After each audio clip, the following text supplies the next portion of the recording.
Good morning, everybody. Welcome to your Rangers Review morning briefing. It is Thursday, the 22nd of May. I'm Derek Clark, of course, and I'm joined by a full squad. Always good to get three on a morning. First of all, Joshua Barry. How's it going, Joshua?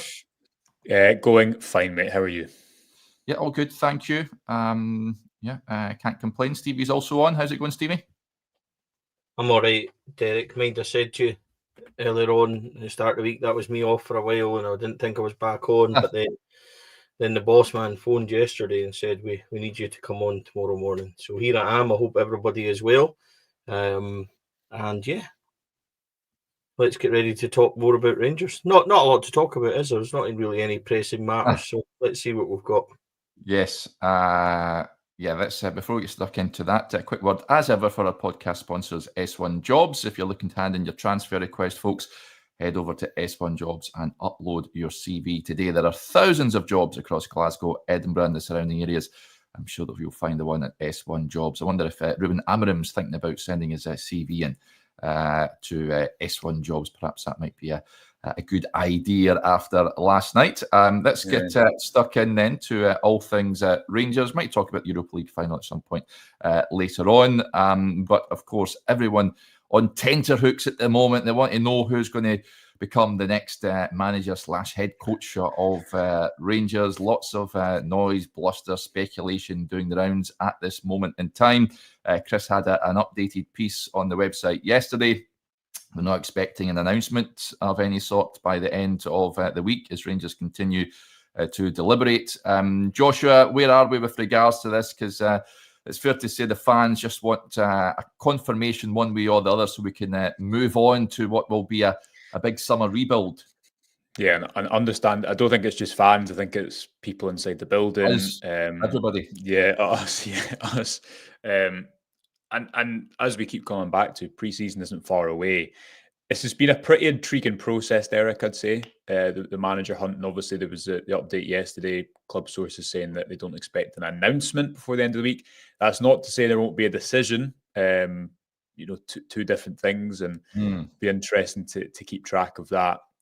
This has been a process that's obviously been largely led, Derek, by people who are just coming into the building or who've recently been in the building. It's very different from how Rangers have appointed a manager in the past, and right throughout there's been this retention that there is no obvious candidate. Now, people can make of that what they will. You and Stevie, I'm sure, will have your own opinions. Clubs sometimes put this line out that there's no obvious candidate to protect themselves from losing a favoured candidate. If you look at how Rangers have went about this process, even if you go back to the long list, there was quite a wide scope, we're led to believe, of different styles on there. And that also plays into what we'll talk about a little bit today, a piece we had on the website yesterday. How does this all impact the transfer window? How does managers who may have very different style, how do Rangers build their squad with that in mind? So yeah, it's going to rumble on for a little bit longer. And as I would say, while an announcement is not expected to be made in the next couple of days, there's not to say a decision won't be made internally. There's just not that much time, Derek, and not only referencing pre-season within that, but the fact that Rangers have a lot of work to do on their squad, as we'll get to, before those Champions League qualifiers in mid-July. Yeah, are the guys that it seems to be that Rangers appear to have spoken to, Stevie, who would you like to take over? Do you know, in my back garden, I've got a lovely fence. Right? We're not sitting on the fence again, are we? I really like it, and it's a really comfortable place to be. And I was sitting on it this morning and really enjoying the morning. And that's exactly where I'm going to stay, Derek. So if we look back on it, there's been points where Gerrard was the favourite, then it went to Marco Rosa was the favourite. Then Danny Rule was the favourite, and then it was given to Ancelotti Jr. more or less, wasn't it? Spanish press and stuff. So he was the new boss, and then we seem to be back to Gerrard, and then we seem to be back to Ancelotti and Gerrard neck and neck. So I'm very relaxed on it all. I have no inclination either way to how this is going to go, but I'm quite comfortable in just waiting to see how it's all going to turn out. I don't really listen to official lines because they are very changeable. And I think you've seen throughout the course of this journey, Derek, that things can change spectacularly. So I'm quite comfortable in letting it just play out. I think I quite enjoy a discussion on if you take it as being, it's down to the kind of final couple of them. I think you can make contextual arguments for both of them. There's a romantic side of each, but I'm quite comfortable in letting it play out and just see where it's going. So yeah, I think I've very successfully dodged your question, Derek. So thanks very much. Yeah, I've said before, I think yesterday I said it when I was on with Chris, who I would prefer, and I stick by that. New era for me means a new start, so I would look at a new guy at the helm, and that would not mean Steven Gerrard, but I know that some are quite enthused by the prospect of that if it was to materialise. But as it stands, folks, if we hear of anything, any developments of any note, be sure to subscribe to not only the website but here on the YouTube channel. Make sure you keep an eye across all the social media accounts as well, and you'll be the first to know as when we hear of any such developments with regards to that. But as to you'd imagine that we're coming to the end game, Joshua, because as you touched on there, and as your piece outlined on the website yesterday, a huge summer of upheaval on the way for Rangers. These guys, the 49ers enterprises, have to come in. Kevin Thelwell, of course, has already had some meetings with Nils Koppen, as you pointed out, but there's going to be a big influx of players in and out, and it's not like Rangers have plenty of time to gel players into what will be a new build squad. No, they don't. And as outlined in the piece, the numbers were expected. It was 11 2 summers ago who came in. 9 2 summers ago in 2023, 11 last summer, and we would expect similar numbers around that 8, 9, 10, 11 mark this summer. Normally a transfer window, from what I'm led to believe, you by March, April, have a real idea of what you're doing and who you're going for.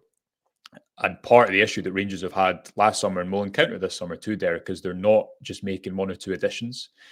There's so many moving parts, and when there's not much certainty to build around, even if you take players who could leave, someone like Nico Raskin is obviously at the top of that pile, then there is so many interchanging different pieces. So we're led to believe that Kevin Thelwell has been part of 2 meetings up until now, the most recent of which took part at the start of this week to plan ahead for the summer window. And what is interesting within this is Rangers seem to be sticking with this recruitment model and kind of what people inside the industry use the phrase club DNA. Some people will absolutely hate that, I realise. But the idea being that, as we've come back to so often, if you just change your recruitment with every single manager, if you change things in the academy with every single manager, and it doesn't work, then you rip everything up when it needs time to flourish and develop. And actually, I think Raskin's a perfect example of this, because you remember when Rangers got beat 3-2 at Ross County in the title run in last year. It's crazy to think back now that Nico Raskin was on the bench, couldn't get a look in, and Kieran Dowell was partnering John Lundstrom as a kind of de facto central midfielder. Thanks for bringing that up. Do you know what I mean? Yeah, sorry, but that is just a perfect. I know when we speak about someone like, we can, again, I'm maybe jumping ahead in the arguments, but Oscar Cortez or other individuals at the moment who aren't flavour of the month, things can change a lot with different managers. So all of that to say, the budget as well, we're led to believe, for this takeover is still to be set in the transfer market. So while it's not a case of, the new guys who are to come in are not allowed to influence things until they officially start, that's not the case, and that has not been the case for a while. However, there is some specifics like the exact budget, the final details that need to be agreed within this takeover that will impact what Rangers actually have to spend. And as you say there, Derek, there's a lot more information on the piece, position by position, looking at where Rangers might look to add, and amongst other topics, but between players coming back from loan, between individuals who've already went back on from their own loan spells or have been out of contract, there is a lot of work that's going to be required over the month of June on this squad. Stevie, how much, the point here from Teddy Bears, he gets in touch, he said, how much will we be realistically spending this summer? 30, 40 million? what do you foresee happening in the summertime with regards to spend? Do you think Rangers will splash the cash? If Rangers spend upwards towards 40 million, I might even crack a smile. I think that's too much. I think 20 is realistic in terms of our finances and what we can spend, and that will be supplemented. There's a good word, by outgoing sales. Now, people will say, "Who are we going to sell that's got money?" There's people there with monetary value, and you might not think it, but when you look at Ben Davies, Kieran Dowell potentially off to Birmingham for, maybe 3-4 million, that's like winning the lottery with them two. So we'll see how that progresses. Cifuentes will be interesting. You might not get a lot of money for him. Robin Proper is going to command a fee. There's going to be interest in Cyril Dessers. There's going to be interest in Rydvan Yilmaz. Rangers do have sellable assets, and when you start adding up all these 2-3 millions here, there, and everywhere, it's enough to supplement any kind of income in the summer. And then potentially you've got a couple of big sales. We don't want to lose Nico Raskin. There's quotes from him this morning, Derek. I don't know if you've seen the Nico Raskin quotes. Is this from Sunday? No, this new quotes. I don't know. Is it from Sunday? I'm not sure. It just says he's been enjoying himself at the club, and he's really happy here, etc. So maybe maybe he can be persuaded. It depends who comes in, because if we're allowed to speculate a wee bit, and the rumours of Steven Gerrard coming in are true, and the rumours of who he's potentially bringing with him, player coaches and things like that, Nico Raskin might decide to extend his contract and stay here. That would be the excellent outcome for us. And then we could push on another year with him, kind of base it around him, and that would suddenly be quite an appealing midfield, in my opinion. So, things are changeable so quickly in football with regards to Nico Raskin. At the moment, he's a very hot prospect in terms of what we can do outgoing in the summer. But, it's so changeable that I think that, there's no point in saying for definite either way. You just need to wait and see who comes in and what impact that has on Nico and how he feels. Likewise, Hamza Igaman up front. There's going to be interest in these guys, Derek. It's foolish to say otherwise. So there is potentially big money there to go out. I still think 20 million's a rough and quite sensible guess, especially when you look at what we've spent in the last couple of summers. And it is a guess because we won't know. I know that as well, there's a lot of kind of concern about budgets and who's coming in academies. I genuinely am very relaxed on it all. I don't think for a second that we've suddenly not been having these discussions. Kevin Thelwell, when he starts, etc. I'm pretty confident that these things will slide into place quite quickly. Same with the medical staff and things like that. So, in fact, I know that these things are going on behind the scenes. So I'm quite comfortable, Derek. I'm not that worried. Likewise with transfers, there's no way that we're sitting going, all right, we need these players, do we? Oh, we better start looking. This is, we'll have been looking for a very long time now. So it'll all fall into place. I do subscribe to what Josh was saying. I think there'll be a lot of activity in and out of the club. Should keep us all busy over the summer. So we just need to wait and see how that's going to look. Yeah, Bill with a point. Joshua says you can start the clear out, but surely you cannot buy loan until a manager head coach is appointed. But as Stephen yourself touched on, I think Kevin Thelwell and Nils Koppen, as will have been already identifying targets and looking at shaping the squad for next season. With regards to the players that were released, of course, on Monday out of contract, boys, I guess that'll be do you think that the prospective head coach will have a bit of a say in that as well? And it's again not necessarily an important factor having a guy in place, a head coach / manager, whatever you want to call it, with regards to recruitment. Yeah, well, obviously, again, as we outline in that piece, the recruitment that Rangers have kind of moved towards in the last year or so, we expect that influence to kind of stay in terms of looking at new markets, in particular, a lot of noises about South America at the moment. But also, what I think is so important to keep coming back to within this is you need the right,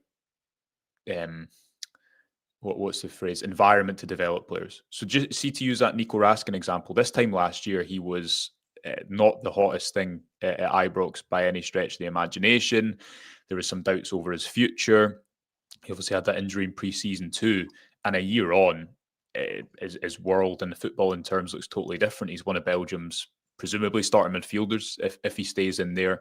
And I think it just shows that when you think about the likes of Nsiala and Egaman and even Oscar Cortez too, he's another talking point, Derek, but we're not speaking about him after he's had a run of 10, 12, 13, 14 games in the team. We're speaking about him after he's had 10-minute substitute appearances here and there. So all that to say, I think it's really important that you create a long-term environment in which, if you're going to go out and do something different within recruitment, as Rangers have done with the likes of Egaman, that you need to get the environment right and have stability. And off the pitch, they just haven't had stability. Even think of the fact that John Bennett gives Philippe Clement a new contract on the eve of last season. Patrick Stewart backs Clement twice publicly and then sacks him 2-3 weeks after. There's just been so much instability, changing of ideas, not really playing young players towards the end of last season. But on how does the manager influence things? All the noises coming out, the last month or so has been that Rangers are going to move towards more of this head coach, sporting director model, where you've got the sporting director oversees things, a recruitment director is really pioneering that. But much like was the case under Clement, the manager still has a veto and a final say. So again, we outline in the piece we published yesterday the process that Rangers have from a recruitment point of view last summer. Once it gets down to the final stage, and it's been sounded out that the player would be open to joining the club and there's possibility there, that's when the manager really comes in and watches. Last summer, watches a lot of clips. I think the average was about 4 or 5 games to get a real feel for the player, then maybe talk to the player too. In a normal summer, you'd maybe be looking at getting, I was told, up somewhere around 15 at a high bar because of the amount of work that goes into that process. Last summer, Rangers got to that point with nearly 40 players, which just shows how much. And obviously, if you increase the pool, you probably decrease the quality because of how much work needs to be done.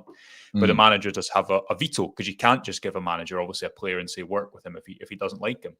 And that's where it's really interesting to see what direction Rangers go down with their new manager, head coach, and what the language is.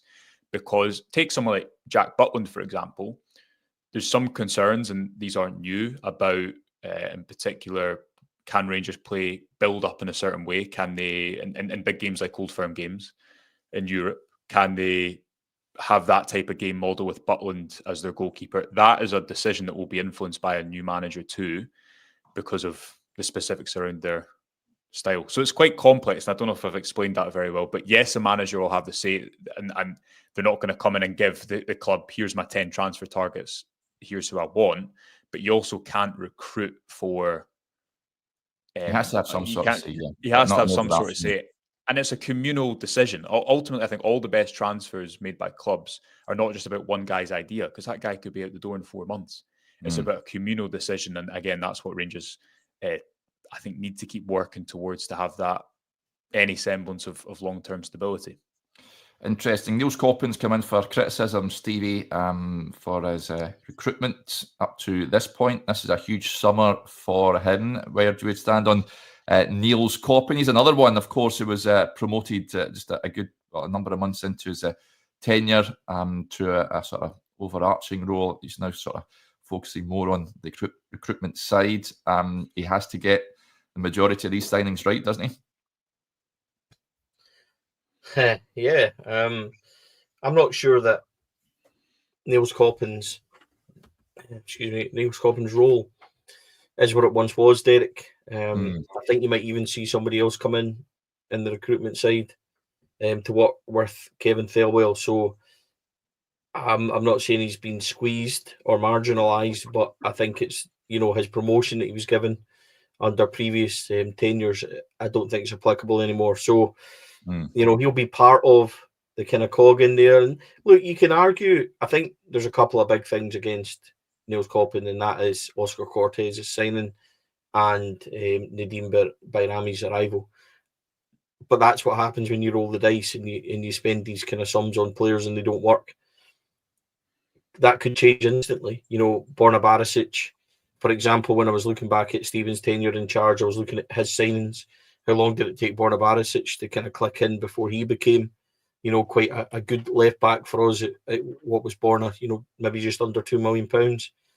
That kind of money, Borna was a pretty solid and successful left back for Rangers, you would say, for that money.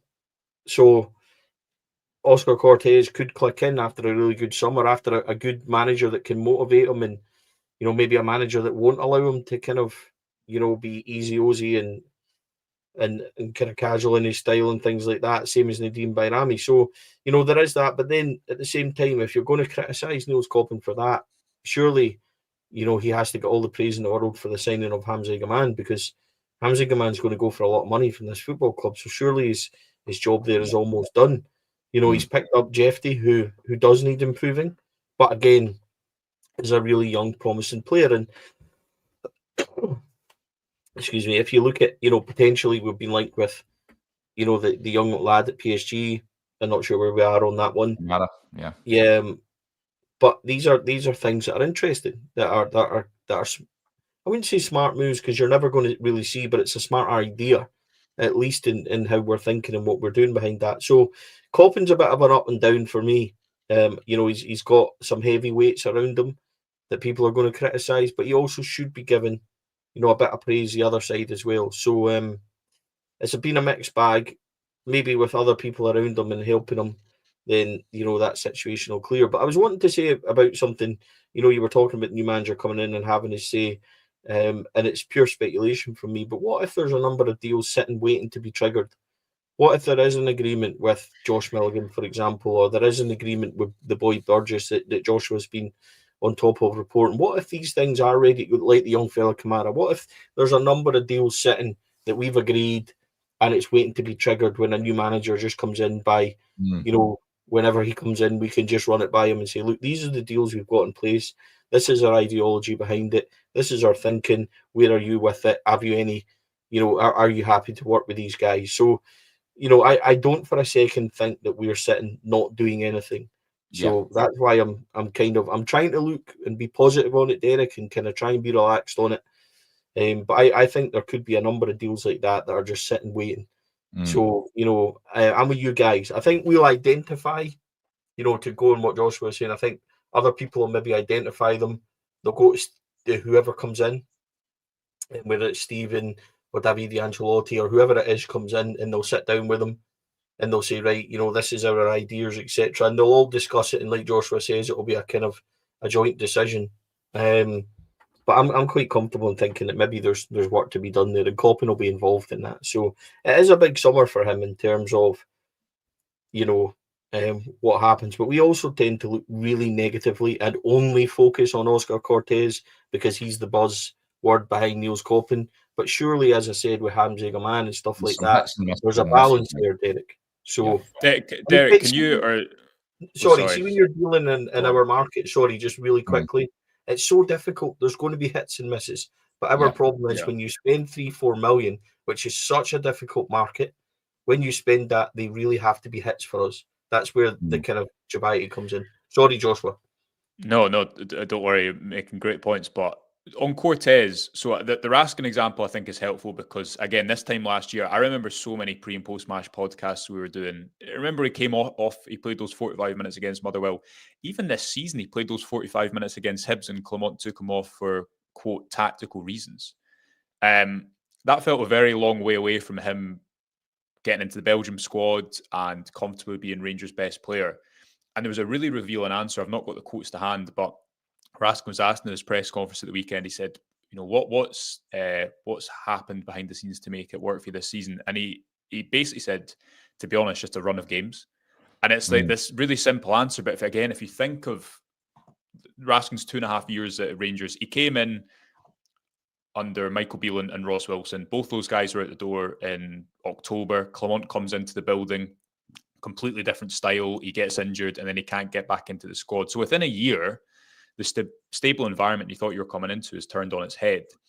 And with Oscar Cortez, I think if you go back to Hamza Gaman, when he first came in and he had an injury and he couldn't get into the team for a while after that, understandably, people were looking at this signing and thinking, why have you spent near enough 2 million. I think it was about 1.7. Why have you spent this money on a guy who's unproven and it's a risk? And then he plays and you see, well, that's why it was worth taking a bit of a risk on that and doing something different. Cortez has been in this situation where he has picked up a load of injuries. Some of those have been in training. He's also a 21-year-old guy who's moved across the world and is still learning the language. But if Igaman had picked up repeated injury issues, Derek, and we hadn't seen him between now and then, and we hadn't seen much of him, the discussion we'd be having now is, or the majority of people understandably would say, well, that's a stupid piece of recruitment. But you need factors to fall in place for players ultimately to, and Cortez's chance to get an opportunity too, because he started one game since away at Aberdeen where Rangers didn't have much of the ball.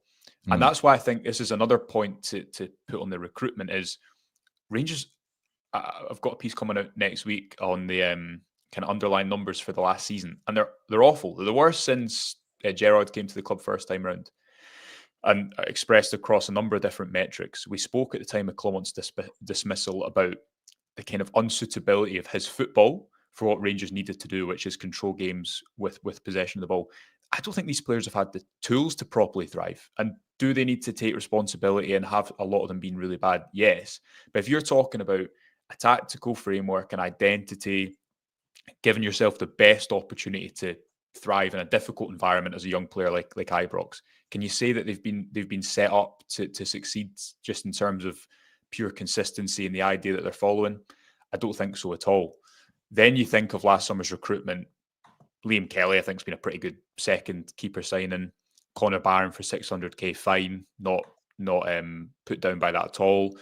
Václav Černý, I think, was an excellent loan signing, and where would Rangers have been without his contributions? Chefty for under £1 million. Again, I think that will make Rangers a lot more money in time. Proper as a mistake, and we believe that Rangers will sell him this summer and rectify that.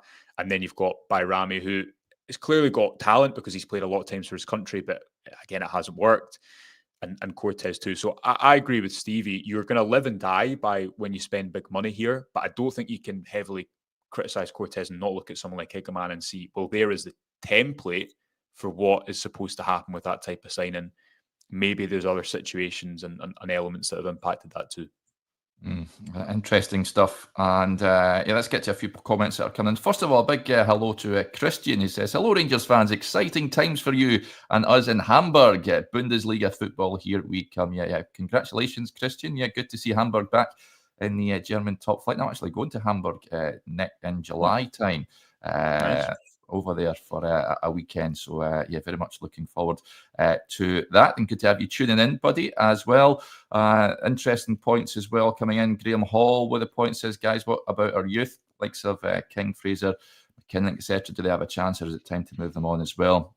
I think, unlike Fraser, I think McKinnon and King, their contracts are up. Am I not mistaken this summer? Am I right in thinking that? Cole McKinnon's left the club. There's a number of youth players, including Archie Stevens, that has left the club. He was maybe a surprise, but he didn't have a good loan spell at Dunfermline. Which is unfortunate. He's very highly rated. Played for England under 17s and the likes. Yeah. Christian Webster's moved on. Jay Hogarth and goals has moved on. But Cole is one of the ones. King has still got a contract. Fraser has still got a year left. Yeah. I think Adam Devine potentially is out of contract and will move on. Same as Kieran Wright is out of contract and he will move on as well. So when you see Derek, just obviously, I think we released the names of the first team and the loanees, but there's quite a lot of youth and how do I put this? Maybe older youth boys like Cole McKinnon that will be leaving and moving on as well. So that might be something interesting that we can follow up on the website and kind of give people more clarity on. But King's still got a deal. Fraser's still got a year left. Cole McKinnon has left the club. Yeah. So, it's reaching crunch time for some of the young boys as well. They haven't made it before now, then they will be moving on. Kieran Wright, I think, is 26, which you forget as well. So, he obviously has to be playing games. He's had about 6 100 loaned from Rangers. But yeah, I wish them all the best that have departed the club. An interesting point as well, just on last night, of course, Alan Stewart says, watching last night's Europa League final makes me want Gio back.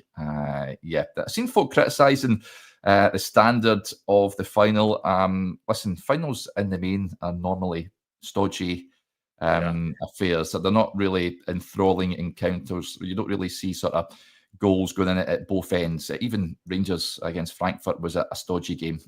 So I don't necessarily buy that argument. I actually enjoyed the final last night. I don't know about you boys if you watched it. I know it wasn't a great quality on display, but as a spectacle, I quite enjoyed it. And I'm quite happy to see Tottenham winning the trophy as well.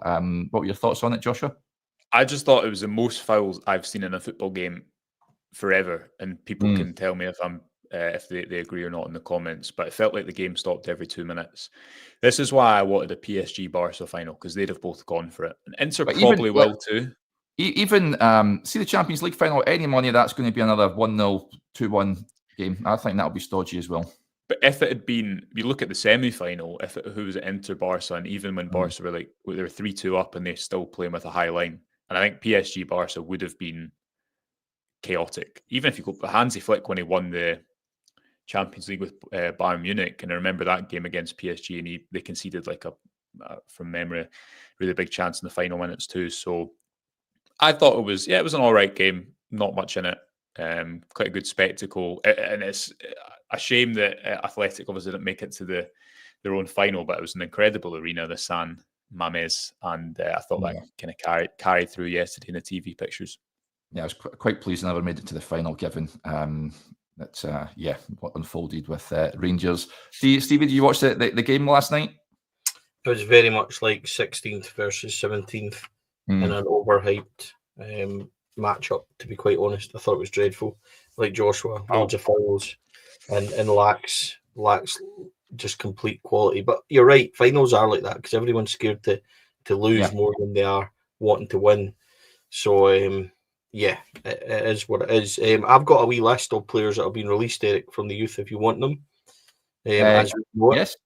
Cole McKinnon, Leighton Grant, Jay Hogarth, Greg Allen, Archie Stevens, and Christian Webster are the ones that are known to us that have been released at this moment. So 6 youngsters that are there and thereabouts. I think Christian is possibly Andy Webster's son. He is, yes. I had Andy on a couple of years ago and he was speaking about him coming through. Another surprised at that because he's actually very surprised at that. But here's, what Josh was covered and, the changes to the youth setup and the new kind of pathway that they're designing. Players are just maybe older and we've got no pathway for them. So you might see a few that will surprise you. I think that Archie Stevens and Christian Webster are surprises to me. So it'll be interesting to see how they do. But that is the names that are known to us at the moment. Maybe worth having a conversation with the club and seeing if they can give us an updated list. Just on that as well, I mean, Chris had a piece on the website yesterday, Rydnn Maguire, of course, who had a starring role in that Glasgow Cup final win, which you were at, Joshua, 17 years of age. It's understood that the likes of Everton, Ipswich and Arsenal are keeping tabs on him and could tempt Rangers with parting ways. Talk of a 7-figure fee plus add-ons should he move south of the border. So certainly a lot of interest in him, Joshua. Yeah, very highly rated. I think like Mason Munn, and this comes into the conversation about the number one position, is Rangers with their long-term hat on need to think, well, are we going to create a pathway for either of these guys to eventually become number one? As you say, Rydnn Maguire, I think he's 17 years old. And as Stevie alluded to there, the point in disbanding the B team, having not been in the Lowland League, was in part because Rangers believe you need to, or their working belief is you need to expose these guys to games younger. And if you look at the Glasgow Cup final, that was a Celtic B team that I think have been together for a longer period of time and were on average a year or two older. Rangers had Aidan McCallion at 16 playing, they had Alexander Smith at 16 playing, Rydnn Maguire 17. So it was a younger team. And the theory basically is that the list Stevie read out are players who are 19, probably some 20, but mainly 19. It's now the 18s who are supplementing the first team training more regularly. And the idea being that it's going to be a 19s league next season. That gives you a little bit more time to develop players at the youth level before exposing them to the first team higher up earlier in their career, and exposing them to games like the Glasgow Cup final earlier in their career. And I don't mind that, because we speak about youth development so much and it not working, but fundamentally you just need to give players an opportunity, don't you? And I guess that's the argument even with the likes of Rice and Curtis towards the tail end of last season. Tom Lawrence played 3 games and he's now departed. Those minutes maybe could have been, I think would have been more valuable elsewhere. So I don't mind the attempt at something different, because it's an imperfect solution, because Rangers can't introduce a B team higher up the league. And obviously the belief that led the club to pull out of the Lowland League, 2023, was that was an imperfect solution too. Well, there's talk of teaming up with Raith Rovers, isn't it? I've seen that's sort of being mooted. That might be an avenue that they'll look to explore. See, that's what I was about to say. If that is, discussions around that are true, that's the sort of move that Mason Munn should make. Yeah. Because Mason Munn's currently kind of third. Now, Arsenal actually looked at Mason Munn quite a lot, Joshua. You'll remember before we gave him a 4-year contract. So it doesn't surprise me that once again they're looking at Rydnn, who's Philip Maguire's son. Do you remember Philip Aberdeen and Dunfermline centre half? So that's him. So I didn't even realise he stood next to us up at Pittodrie in the way end when we were there just before the end of the season. So and the young fella's kind of been involved in the squad quite a few times there and thereabouts, warming up beforehand and stuff. So I would advocate then, if you've got Liam Kelly and he could be round about the first team there and thereabouts, that Mason Munn is free then to go and make that move.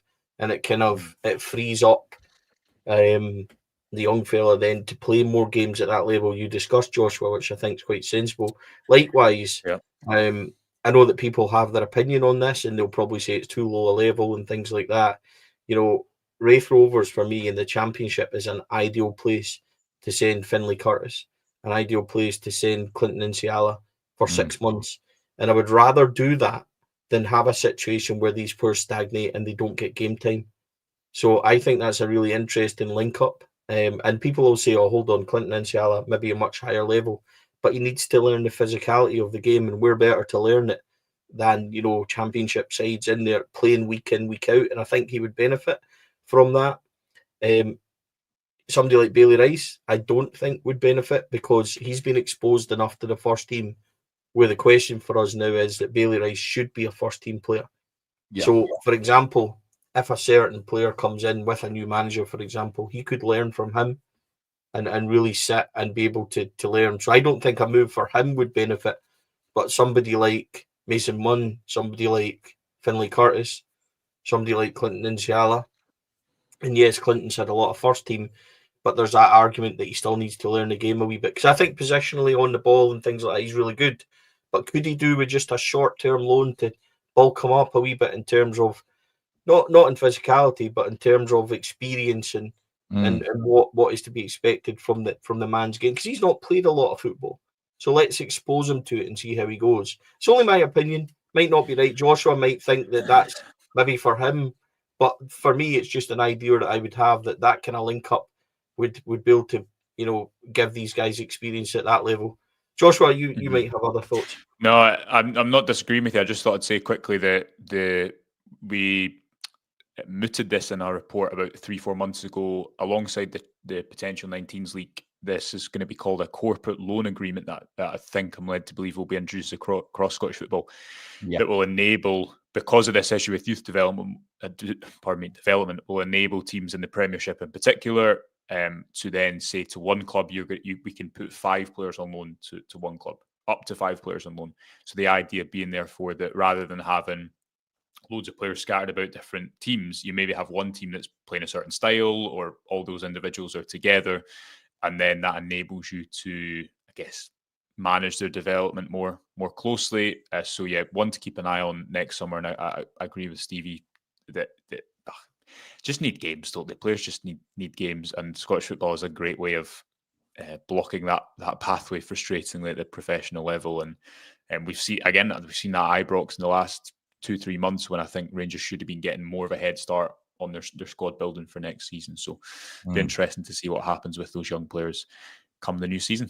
Yeah, now before we wrap up, I need to touch on this because Bluebells are Blues very kindly donated €10 to the channel. Thank you, Bud. That is very kind of you. Says no fence sitting on this one. Panel out of the 3 alleged candidates. Who's your preferred option for manager? For me, Ancelotti fits the structure far better and has worked with better teams. I'm with you on that one, matey. I would go with that, Joshua. Yeah, I would go with if it was up to me, I would go with that. But it's not. Yeah, Stevie. Coming off the fence? No, it's very comfortable here. I think, see, for me, I'll be honest with you, I think there's a romantic side about Ancelotti Jr. that's very interesting, but it also comes with massive, massive risks. Of course, yeah. And then with Gerrard, the heart and the head, because of what happened during that season before and things would allow you. But again, that comes with massive risks. Do you go back and etc.? So I'm happy to wait and see how it unfolds. Maybe somebody will swoop in that we don't even know. Maybe it's all a big, ruse and what happens. What I will say is, if we're allowed to say this, if the speculation is right under who Gerrard is bringing in, Jordan Henderson, etc., Stephen Davis to come with him, I think that appeals to me. I think Jordan Henderson is a big draw for me in terms of where I would sway. That comes again with risk. You don't want that to be another, high-profile player up here that kind of struggles a wee bit, but I think that makes it interesting. So again, I'm only dealing in the rumours and things that are going about. I don't have any insight into it, but if the rumours are true and that sort of thing is true, I think that to me is kind of appealing as well. So it's just that's why for me, I'm not up nor down. Let's just see how it goes, and I'm happy to see how it unfolds. Yes, right. We'll wrap up there for now. A big thank you to Stevie and to Joshua for joining us on a bumper show today. So thank you to you guys, and thank you to you all for tuning into the show and for your support to the channel as ever. As I mentioned, make sure you're subscribed to the channel, the website, folks, and also keep your eyes peeled on the social media channels as well for any developments that we hear of. We'll make sure we post them on the relevant avenues. Right, if I don't speak to you later on, enjoy your Thursday and we'll chat again tomorrow. Bye for now.